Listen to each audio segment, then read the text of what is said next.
नमस्कार मित्रों। आज के इस वीडियो में हम बात करने जा रहे हैं दंड प्रक्रिया संहिता 1973 की धारा 82, धारा 83, धारा 84 व धारा 85 क्या कहती है। यह वीडियो खासकर एलएलबी कर रहे छात्रों के लिए भी है और आप लोगों के लिए भी। यदि आप लोगों ने अभी तक हमारे इस चैनल को सब्सक्राइब नहीं किया है तो चैनल को सब्सक्राइब कर लें ताकि कानून से संबंधित ऐसी जानकारी की वीडियो की अपडेट्स लगातार आपको मिलती रहे। तो चलिए वीडियो को शुरू करते हैं। कब किसी व्यक्ति पर दंड प्रक्रिया संहिता की धारा 82, 83, 84 व धारा 85 के तहत कार्रवाई की जाती है। जब न्यायालय किसी भी व्यक्ति के खिलाफ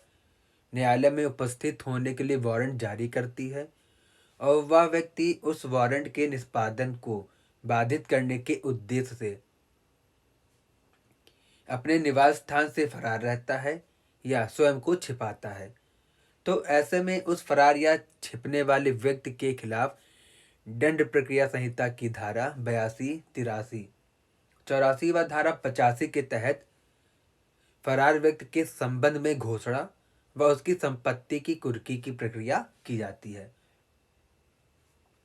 अब इन सभी धाराओं को हम एक एक करके विस्तार से जानेंगे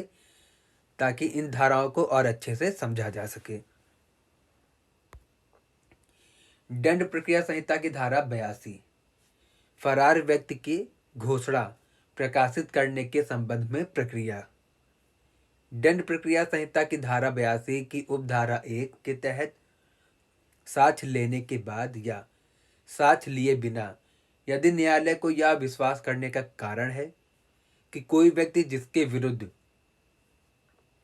उसने न्यायालय में उपस्थित होने के लिए वारंट जारी किया है और वह व्यक्ति फरार हो गया है या अपने को छिपा रहा है, जिससे कि उस जारी किए गए वारंट का निष्पादन नहीं किया जा सकता है, तो ऐसे में न्यायालय लिखित उद्घोषणा प्रकाशित कर सकती है कि वह व्यक्ति उद्घोषणा में लिखित स्थान व निश्चित समय पर हाजिर हो। ऐसी घोषणा के प्रकाशित होने की तिथि से कम 30 दिनों के भीतर उस व्यक्ति को न्यायालय में हाजिर होना होगा। फरार व्यक्ति के हाजिर होने के संबंध में घोषणा कैसे और कहाँ की जाएगी। दंड प्रक्रिया संहिता की धारा 82 की उपधारा 2 के तहत फरार या छिपे हुए व्यक्ति की हाजिरी के लिए न्यायालय ऐसी घोषणा को लिखित रूप से प्रकाशित करा सकती है, जैसे कि ऐसी घोषणा उस ग्राम व नगर में किसी दिखने वाले सार्वजनिक स्थान पर पढ़ी जाएगी जिसमें ऐसा व्यक्ति मामूली तौर पर निवास करता है। ऐसी घोषणा उस गृह या निवास स्थान में दिखने वाले भाग पर या ऐसे नगर या ग्राम के किसी दिखने वाले स्थान पर लगाई जाएगी जिसमें ऐसा व्यक्ति मामूली तौर पर निवास करता है। घोषणा की एक प्रति उस न्यायालय परिसर में आसानी से दिखाई देने वाले भाग पर लगाई जाएगी। यदि न्यायालय ठीक समझता है तो वह यह आदेश भी दे सकता है कि घोषणा की एक प्रति उस स्थान में जहां वह व्यक्ति मामूली रूप से निवास करता है वहां आने वाले समाचार पत्र में प्रकाशित की जाए। घोषणा जारी करने वाले न्यायालय द्वारा यह लिखित कथन किया जाएगा कि घोषणा निर्धारित दिन में उपधारा 2 खंड 1 में बताए गए रीति के अनुसार निर्धारित रूप से प्रकाशित कर दी गई है। इस बात का निर्णायक साक्ष्य होगा कि इस धारा की आवश्यकताओं का अनुपालन कर दिया गया है और घोषणा उस दिन प्रकाशित कर दी गई है। न्यायालय कब फरार या छिपे हुए व्यक्ति को अपराधी घोषित कर सकती है। दंड प्रक्रिया संहिता की धारा 82 की उपधारा 4 के तहत भारतीय दंड संहिता की धारा 302 हत्या के लिए दंड, धारा 304 हत्या की कोर्ट में न आने वाले आपराधिक मानव वध के लिए दंड, धारा 364 हत्या करने के लिए व्यपहरण अपहरण करना, धारा 367 व्यक्ति गंभीर क्षति दास आदि बनाने के उद्देश्य से व्यपहरण या अपहरण। धारा 382 चोरी के लिए, मृत्यु, चोट या अवरोध करने की तैयारी के बाद चोरी। धारा 392 लूट के लिए दंड। धारा 393 लूट करने की कोशिश। धारा 394 लूट करने में खुद की इच्छा से क्षति कारित करना।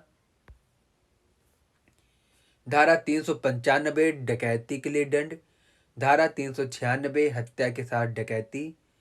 धारा 397 मृत्यु या गंभीर क्षति करने की कोशिश या लूट या डकैती। धारा 398 घातक हथियार के साथ लूट या डकैती करने की कोशिश। धारा 399 डकैती की तैयारी। धारा 400 डाकुओं की टोली में होने के लिए दंड। धारा 402 डकैती करने के उद्देश्य से इकट्ठा होना। धारा 436 घर आदि को नष्ट करने के इरादे से आग या विस्फोटक पदार्थ से नष्ट करना। धारा 449 मृत्युदंड से दंडनीय अपराध को करने के लिए गृह अतिचार। धारा 459 गृह अतिचार या गृह भेदन के समय गंभीर क्षति करना। धारा 460 रात के समय गृह अतिचार या रात के समय गृह भेदन में एक साथ शामिल समस्त व्यक्ति दंडित किए जाएंगे जब उनमें से एक के द्वारा मृत्यु या गंभीर क्षति होती है। इन सभी के अधीन दंडनीय अपराध के अभियुक्त व्यक्ति के संबंध में जहां तक दंड प्रक्रिया संहिता की धारा 82 उपधारा 1 के अधीन न्यायालय को यह विश्वास करने का कारण है कि कोई व्यक्ति जिसके विरुद्ध वारंट जारी किया गया है फरार या छिप गया है, जिससे कि वारंट का निष्पादन नहीं किया जा सकता, तो न्यायालय द्वारा उस व्यक्ति को हाजिर होने के लिए लिखित उद्घोषणा प्रकाशित कर दी गई है, जिसमें निश्चित स्थान व समय पर लिखित है। ऐसा व्यक्ति ऐसी उद्घोषणा में लिखित स्थान व समय पर उपस्थित होने पर असफल रहता है, तो न्यायालय ऐसी जांच करने के बाद जैसा ठीक समझती है उसे अपराधी घोषित कर सकती है, उस प्रभाव की घोषणा कर सकती है। न्यायालय कब फरार व्यक्ति के संबंध में उसकी संपत्ति की कुर्की के आदेश दे सकती है। दंड प्रक्रिया संहिता की धारा 82 फरार व्यक्ति की संपत्ति की कुर्की की प्रक्रिया का प्रावधान करती है, जहां उपधारा 1 के तहत अधिनियम की धारा 82 के अधीन जहां न्यायालय को यह विश्वास करने का कारण है कि कोई व्यक्ति जिसके खिलाफ वारंट जारी किया गया है वो उस वारंट के निष्पादन को रोकने के लिए फरार या छिपा रहता है, तो ऐसे फरार या छिपे व्यक्ति के संबंध में न्यायालय उपस्थित होने के लिए घोषणा प्रकाशित करेगा। यदि ऐसा व्यक्ति घोषणा में लिखित स्थान व निश्चित समय में उपस्थित होने में बिना किन्हीं उचित कारणों से असफल रहता है, तो घोषणा प्रकाशित करने वाले न्यायालय द्वारा ऐसे कारणों को लिखा जाएगा और घोषणा जारी करने के बाद किसी भी समय घोषित किए गए व्यक्ति की चल व अचल अथवा दोनों प्रकार की किसी भी संपत्ति की कुर्की के आदेश न्यायालय दे सकती है। कब न्यायालय घोषणा जारी करने के साथ कुर्की का आदेश दे सकती है। दंड प्रक्रिया संहिता की धारा 83 की उपधारा 1 के परंतुक में यह कहा गया है कि यदि घोषणा जारी करने के समय न्यायालय को शपथ पत्र द्वारा या अन्य या समाधान हो जाता है कि वह व्यक्ति जिसके संबंध में घोषणा निकाली जाती है वह व्यक्ति अपनी समस्त संपत्ति या उसके भाग को बेचने वाला है, या वह व्यक्ति अपनी समस्त संपत्ति या उसके किसी भाग को उस न्यायालय की स्थानीय अधिकारिता से हटाने वाला है, तो उपरोक्त दशा में न्यायालय घोषणा जारी करने के साथ साथ कुर्की के आदेश भी दे सकती है। कुर्की का आदेश कहाँ किया जाएगा। दंड प्रक्रिया संहिता की धारा 83 की उपधारा 2 के तहत संपत्ति की कुर्की का आदेश उस जिले में जिसमें वह दिया गया है उस व्यक्ति की किसी भी संपत्ति को कुर्क करने को अधिकृत करेगा, और उस जिले से बाहर उस व्यक्ति की संपत्ति को कुर्क करने के लिए तब अधिकृत करेगा जब वह उस जिले के मजिस्ट्रेट द्वारा जिसके जिले में ऐसी संपत्ति स्थित है अनुमति दे दी जाए। कुर्की की संपत्ति, यदि ऋण या जंगम संपत्ति है तो कुर्की कैसे की जाएगी? दंड प्रक्रिया संहिता की धारा 83 की उपधारा 3 के अधीन यदि वह संपत्ति जिसको कुर्क किए जाने का आदेश दिया गया है ऐसी संपत्ति ऋण या जंगम संपत्ति है तो इस धारा के अधीन संपत्ति की कुर्की निम्न रीतियों से की जाएगी, जो कि संपत्ति जब्त कर या कब्जे में लेकर कुर्की की जाएगी, रिसीवर की नियुक्ति द्वारा कुर्की की जाएगी, घोषित व्यक्ति को या उसकी ओर से किसी को भी उस संपत्ति का परिधान करने का प्रतिषेध करने वाले लिखित आदेश द्वारा कुर्की की जाएगी। इन रीतियों में से सभी रीतियों से या किन्हीं दो रीतियों से संपत्ति की कुर्की की जाएगी, जैसा न्यायालय ठीक समझे। कुर्की किए जाने वाली संपत्ति यदि स्थावर संपत्ति है तो कुर्की कैसे की जाएगी? यहाँ स्थावर का मतलब है अचल संपत्ति। दंड प्रक्रिया संहिता की धारा 83 की उपधारा 4 के तहत यदि वह संपत्ति जिसको कुर्क किए जाने का आदेश दिया गया है वह संपत्ति अचल संपत्ति है तो इस धारा के अधीन कुर्की राज्य सरकार को राजस्व देने वाली भूमि की दशा में उस जिले के कलेक्टर के माध्यम से की जाएगी जिस जिले में वह भूमि स्थित है, और इन सब मामलों में कुर्की इन निम्न रीतियों के अनुसार की जाएगी, जो कि अचल संपत्ति पर कब्जा लेकर कुर्की की जाएगी, अचल संपत्ति में रिसीवर की नियुक्ति कर कुर्की की जाएगी, घोषित व्यक्ति को या उसकी ओर से किसी को भी संपत्ति का किराया देने या उस संपत्ति का परिधान करने का प्रतिषेध करने वाले लिखित आदेश द्वारा कुर्की की जाएगी। इन रीतियों में से सब या किन्हीं दो रीतियों से संपत्ति की कुर्की की जाएगी, जैसा न्यायालय ठीक समझे। कुर्की किए जाने वाली संपत्ति यदि जीवन धन या नष्ट होने वाली प्रकृति की है तो कुर्की कैसे की जाएगी? दंड प्रक्रिया संहिता की धारा 83 की उपधारा 5 के तहत यदि वह संपत्ति जिसे कुर्क किए जाने का आदेश दिया गया है यदि वह संपत्ति जीवन धन या नष्ट होने वाली प्रकृति की है तो यदि न्यायालय या उचित समझता है तो वह उस जीवन धन या नष्ट होने वाली प्रकृति की संपत्ति की बिक्री के आदेश तुरंत दे सकता है, और ऐसी दशा में बिक्री की आय न्यायालय के आदेश के अधीन रहेगी। कुर्क किए जाने वाली संपत्ति के संबंध में रिसीवर की शक्तियां व दायित्व क्या होंगे? दंड प्रक्रिया संहिता की धारा 83 की उपधारा 6 के अधीन कुर्क किए जाने वाली संपत्ति के लिए नियुक्त किए गए रिसीवर की शक्तियां और दायित्व वही होंगे जो सिविल प्रक्रिया संहिता 1908 के अधीन नियुक्त रिसीवर के होते हैं। तो इस संबंध में मैं एक और वीडियो बनाऊंगा जहां पर रिसीवर से संबंधित उसके दायित्व और शक्तियों के बारे में बताऊंगा।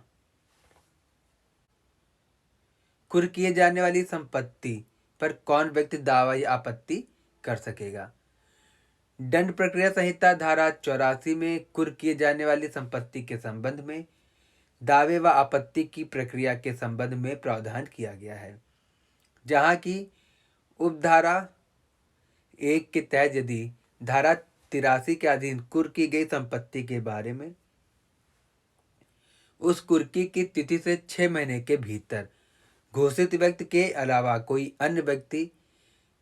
इस आधार पर दावा या आपत्ति करता है कि दावेदार या आपत्तिकर्ता व्यक्ति का उस कुर्की की संपत्ति में कोई हित है और संपत्ति में ऐसा हित धारा 83 के अधीन कुर्क नहीं किया जा सकता, तो उस दावे या आपत्ति की जांच की जाएगी कि क्या ऐसा दावा या आपत्ति सही है। ऐसे दावे या आपत्ति को न्यायालय द्वारा पूर्णता या भागता मंजूर या नामंजूर किया जा सकता है। यदि दावेदार या आपत्तिकर्ता की मृत्यु हो जाती है तो क्या होगा? दंड प्रक्रिया संहिता की धारा 84 की धारा उपधारा 1 के परंतु के तहत संपत्ति कुर्क किए जाने की तिथि से 6 महीने के भीतर यदि दावेदार या आपत्तिकर्ता की मृत्यु हो जाती है तो क्या होगा? दंड प्रक्रिया संहिता की धारा 84 की उपधारा 1 के परंतु के तहत संपत्ति कुर्क किए जाने की तिथि से 6 महीने के भीतर संपत्ति के दावेदार या आपत्तिकर्ता द्वारा यह दावा या आपत्ति की जाती है, इस दौरान उसकी मृत्यु हो जाती है, तो इस दशा में उसके विधिक उत्तराधिकारी द्वारा दावे या आपत्ति की प्रक्रिया को चालू रखा जा सकता है।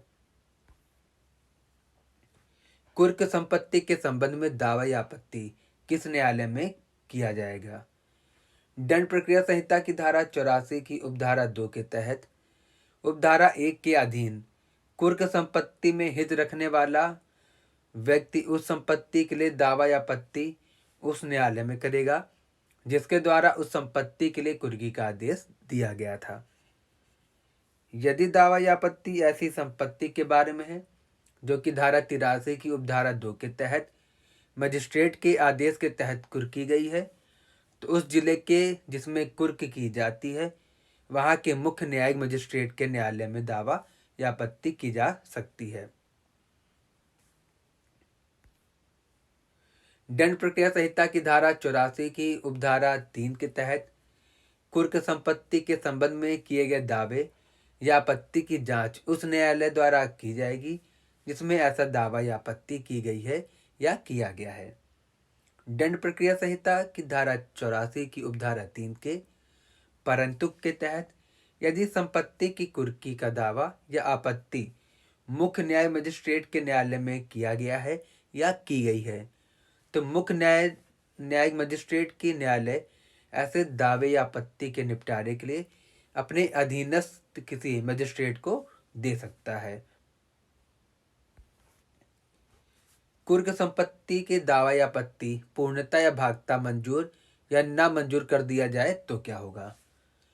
दंड प्रक्रिया संहिता की धारा 84 की उपधारा 4 के तहत यदि कुर्क संपत्ति में हित रखने वाले किसी व्यक्ति द्वारा दावा या आपत्ति की जाती है